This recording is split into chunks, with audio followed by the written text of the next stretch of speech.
Mm.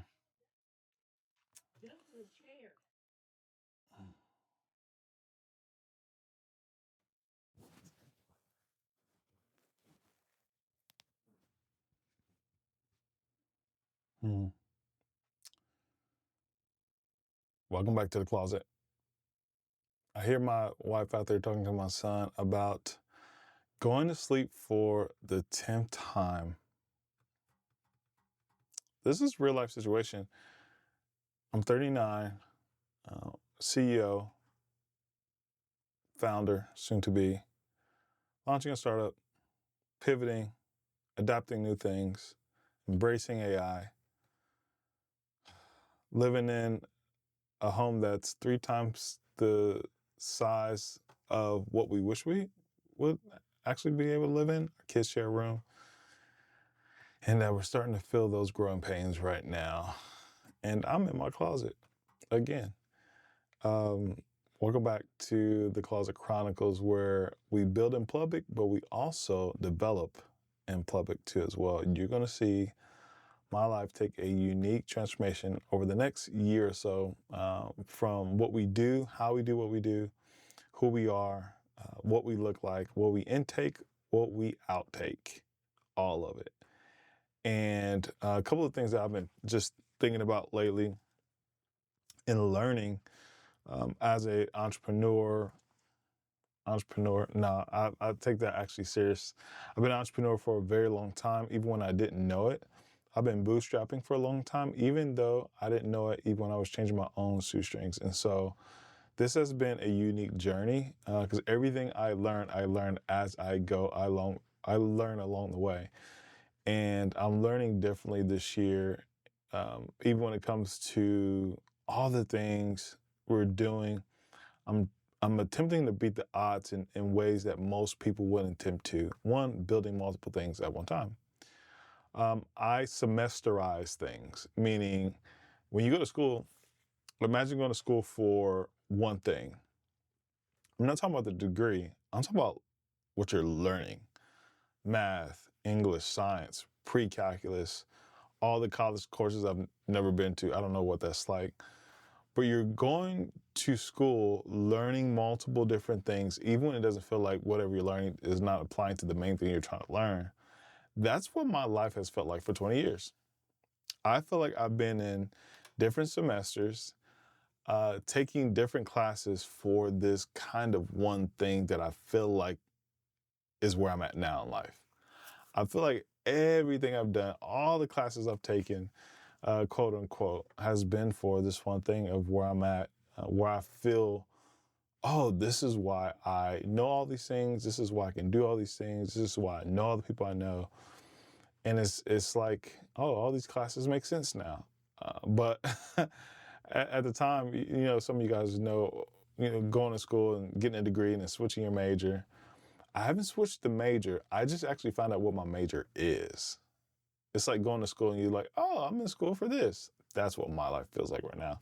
And that's kind of the road of an entrepreneur. Even though you can have, something that you want to do or feel that you can make enough money in or value in, but whenever you feel called to something, usually you don't find out truly what that is until you start to graduate a couple different stages from that. And so imagine that I'm just going through night school, y'all. I remember flunking night school in high school. I didn't even pass night school. Like, what was I doing? Why didn't somebody come get me? Like, what was going on? Anyway, I feel like I'm in night school, being an entrepreneur, especially in 2026. This is the beginning of 2026, and a lot is unfolding.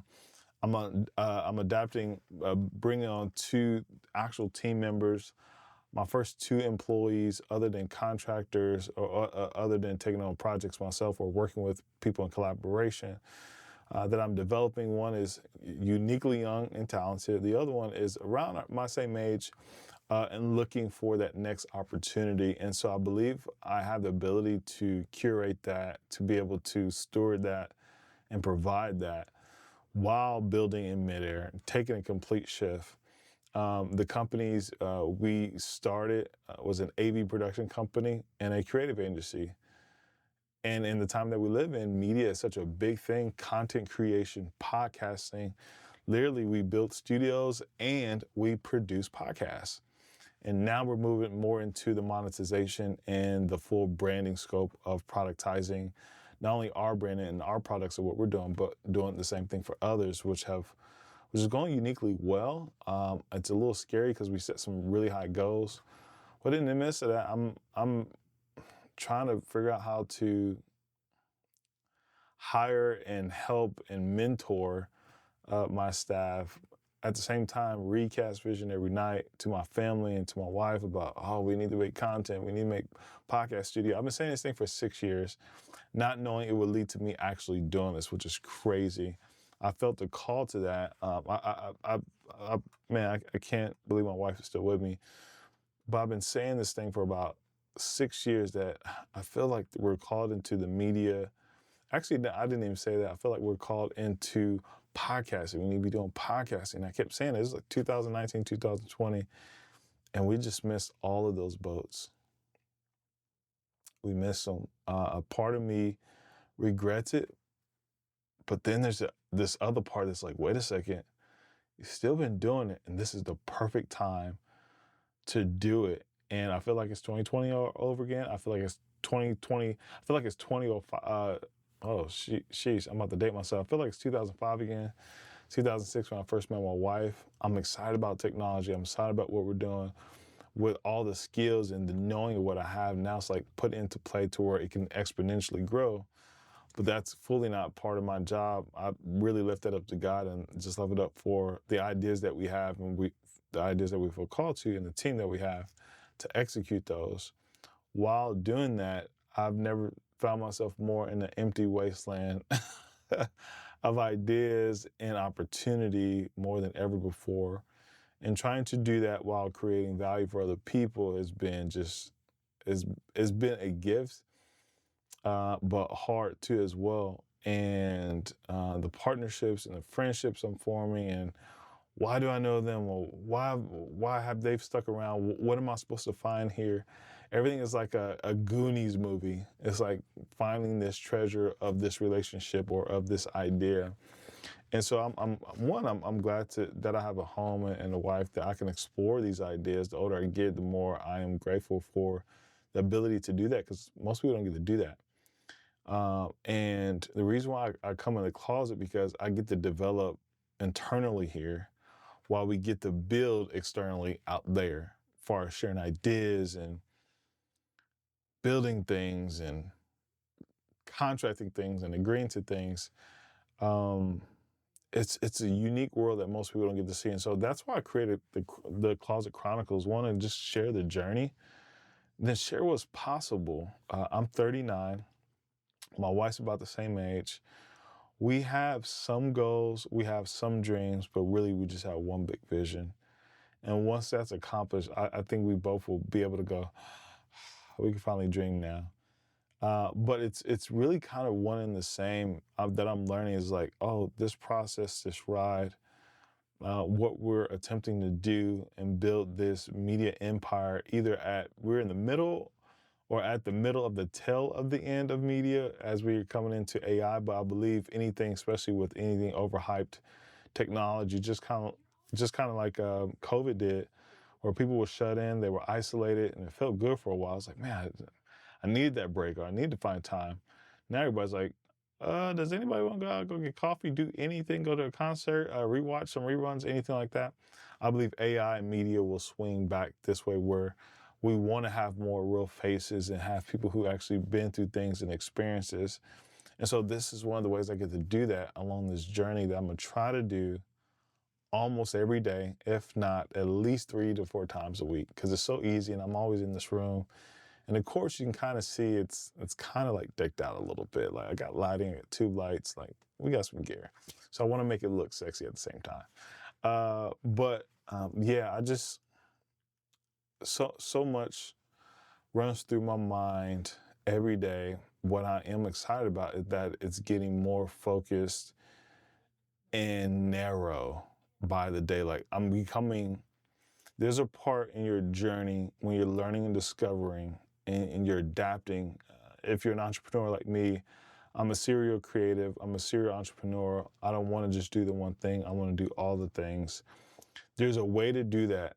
Learn the one thing, master the one thing, and invest and do all the other things, or invest into all the other things and people who are doing the other things that you wish you wanted to do. Or it just takes time too as well. You build something like a SaaS or a product that allows you to dive into other things, or you can build different rooms, and then by the time you look up, you have a home, you have a house. That's what I'm doing. It's the scenic route, but I also believe it's the kingdom way, the God-led way for me to do this, because there's people I touch along the way. There's people that touch me and mentor me and guide me along this way. So it's guided by a different light, not to just acquire or build something great or be successful. I'm already successful, been successful at many things. Not to generate all this wealth and do whatever you want and have options and control of time. I kind of already have that ish. It's all just being reinvested back into the vision slowly, that I believe that will build the character that I need to handle these things at a certain level that will live on generations past me. So sorry if I'm just ranting, but those are thoughts. And so when I move, when I'm building now, I'm at a phase where I'm at a superior focus phase. And it feels good because I know exactly where I'm going. I know exactly what I'm supposed to do. I know exactly what gifts and skills and talents and even the new ones that I have. And I feel like I have authority over that now and a place to like share and create value on it. But I'm also sometimes a little bit more disappointed, a little bit more frustrated, because I can see it, I can touch it. The only thing is I need other people to help me build it, and not only just other people, I got to train them, I got to tell them, I got to continuously communicate to them what the vision and what we're doing, all the way from the inside my house, my wife, my kids, to people I know who are called in my life to do such a thing, and team members, because what's going to happen in our life is going to exponentially change and grow our family in a way that would normally not happen in a family like this with our background. And so I want to be able to tell that testimony and story and show you guys what this is and even how I got here. So you'll kind of hear like some behind the scenes, but you'll hear like some history too as well, what it takes to get this far, being guided by God's voice in the way of business and in the way of ideas. And so, yeah, that's what's happening right now. It's February 5th, 11:18 at night. I'm low-key tired. I got to be with our guys in the morning, go on the shoot, but I need to be able to do this every day. And because there's something I want you to see along the way. Some real thoughts that I've had with where I'm at, because I think for most of us entrepreneurs, even though we're independent, we can do everything we need to do alone. If nobody's going to get it done, we can get it done. Okay, if you're not doing it right, move out the way. Let me show you how it's done. But with that, there is a piece of us that want to do things and build things together. And one thing that I've just been facing lately that's just been, I don't know, a little hard on me from time to time is not being able to do it with the friends and people I thought, people that I wanted, and I'm watching them in a way, because all the friends that I have, at some point, I know at least at my funeral, they'll be able to say that, hey, he stopped and carved out a piece of his life to help my life and whatever I had going on. But I can't fully say that for others, or the friends that I have were literally like, hey, let me stop and let me carve out a piece of my life to help you as much as you help me. And you never get a thank you. You never get a, hey man, I remember when, or hey dude, like let's keep making this happen. Let's do this together. It didn't happen like that, and it kind of destroyed me. I guess I was used to dealing with some rejection issues, maybe growing up from my dad, and even from my mom not being able to be there like the way I would have wanted her to be there. Not that she intentionally rejected me, it's just she had a different vision, and was called to something else. And I guess I took a lot of these things for, I don't know, personal. And sometimes it sucks. You see your friends doing the thing that they want to do, and you had some part to play in it at some point. And I'm like, man, can I get, like, hey, this could really help your boy. But the first thing that I've been doing is like looking inside, like, did I do something wrong? Like maybe I said something wrong. Maybe I lied. Maybe I stole. Maybe I cheated. Maybe I didn't have the access I thought I had. Maybe I didn't have the pull or the favor I thought I had. And all these things go through my mind. But I remembered that, luckily through the Word of God, which has been a super, not only clutch, but foundation in my life to help me remember that God's ways and the way that He does something, especially when you submit it, is not our ways. Meaning, however God would form it, design it, produce it, is not the way you would produce your movie. If we all could produce our movie, it would be 1, 2, 3, bam. Happy, happy, happy, happy, rich. Or whatever the thing is. But God has a unique way of not only directing, but allowing a script to play out and then being able to reproduce it in the middle. At the same time, the thing that I thought I wanted showed up through other people I would have never met, people I would have never been like, whoa, we don't eat the same things, or we don't laugh at the same things, or we don't believe in the same things, but they came with something that can genuinely help propel me to where I needed to go. I just needed to be able to let go of what I thought was and then open hand receive what could be. And that's kind of the beauty of where I'm at. Like with the people I have, like they actually are down for me. Like not even what I do or the ideas I have and what we're attempting to build, but like in a short amount of time, what I wish I had in one area of life, God gifted me that through other things and people. So I'm trying to do my best to be kind with that um, gift, but also not to mismanage it. Like there's people who are highly skilled, highly talented. I'm like, man, I just feel too dumb to even know what to do with you, you know?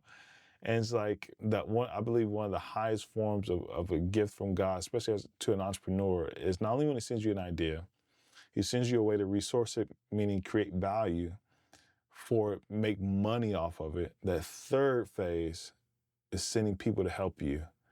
And when they help you for free, when they help you with almost really nothing in return, just to see you successful, that's a different situation. And many of us have maybe overlooked some of the people that God has sent us because maybe we didn't know what to do with them. Maybe we had bad communication skills. Maybe we had emotional problems, rejection issues. You want to figure them out. You want to cast those aside. You want to relocate those feelings somewhere else. Jesus says, hey, give me whatever you're confused about, whatever you're worried about, whatever you're burdened about, and I'm going to teach you how to deal with them. That's pretty much what He says. And because what would be stress and anxiety and worry to me is like nothing to God. And Jesus has a strategic plan for that. It's in His Bible. And so as a believer, as someone who's an entrepreneur, as someone who is walking by faith with no sight in this thing, there's things as a kingdom believer or entrepreneur that you're going to have to hold on to. And it's faith in this that, hey, God, you sent me this person. You gave me this idea for a reason. Is it the time? Is it the season? Who does it belong to? Who am I supposed to give it away? Who's supposed to help? And so these things I've been figuring out, it's very frustrating. But little by little, I ease up on it to say, hey, I don't have 100% control of this thing or the people. But I have to learn how to give grace to myself and to people over time to see it through, because what I see, I can taste it. And when I can taste it, I'm never letting the jaw off. It's just not coming off.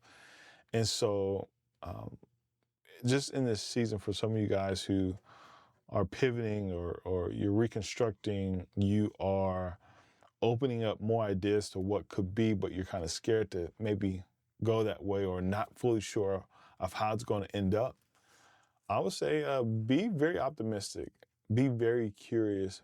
And if you submitted your ideas to God, the designer, the one who gave you the brain to even think of it anyway, um, then I would ask the architect for some of the blueprints to figure out what's your place, or what's this person's place, or what's this idea's place in your life. And that'll help you check your heart all the time for greed, for ego, for personal emotional problems. A lot of these people, especially in our day and age, everybody wants the next idea so they can get rich, so they can get famous, so they can be well known. But what if you did something where nobody would ever know you? What if you did something where you might not make a dime on, but you did it anyway? There's another level of conviction and obedience and calling and purpose in your life when you do something without a direct result. Get used to that. I want to fast track you through this line. Get used to that. Get used to doing a lot of stuff that didn't really pay what you thought it was going to pay. It really didn't have the outcome, but the process and the new skills and the new mind frame that you have towards things and people have greatly upgraded in ways you can imagine. If you learn well, and if you are able to apply well too, because this whole process needs a result no matter what. It's either going to come in a product or monetary value, or it's going to come most of the time, always internally too as well, and you'll be able to tell the difference. And so I just want to get some closet chronicle nuggets to your time and where you're going to always find time to center yourself, detach yourself from the ideas and from where you think you should be, what you think you should have. Y'all, me and my family, we watch these 4K amazing homes that we want to live in, that we will live in one day, on TV almost every night. Oh, that's my room. Oh, we're going to have this, and oh, we're going to have that. And I pray and believe that that will happen if we steward over the gifts and the time that we have. But I don't want to rush that. I don't want to be focused on the thing. I don't want you to be focused on the wrong thing, thinking it's going to happen this way. And it really, it's more hard work than you think. You got to put in more hours. The bigger you want to go, the farther you want to go, usually the more you have to input. And I believe when you do it in a kingdom way, God has a unique way of speeding that up when your output matches his input in the faith level. So it's like if you guys are watching movies, and this is something technical for you, that when you're moving by faith, when you're moving in a direction that you're not even all the way comfortable with, when you're moving in a direction that you're always all the way not comfortable with, it's like being a focus puller. Focus puller is pulling focus or changing the focus from blurry to clear when you're watching these cinematic Hollywood films. There's somebody pulling it as the camera is moving through time and space. Somebody is pulling that focus. And so I try to rely on God pulling my focus as I'm moving through his will, his calling, his conviction, the vision of what he wants to do, and say, God, keep pulling this focus. Give me more wisdom. Help me to see this thing better. Help me see that person better. Help me see the times differently. If they have shifted, or if I need to put more gas, 'cause I know I miss some windows. But God, just keep showing up. But also you keep showing me the way. It's like a maze. It's like, yeah, you missed that one. We'll go this way. So, okay, we got a detour a little bit. It's a little longer. But I just want to challenge you guys and bring that to you. Just I'm in my closet. We're building here. Like this is where it begins, but this is not where it ends.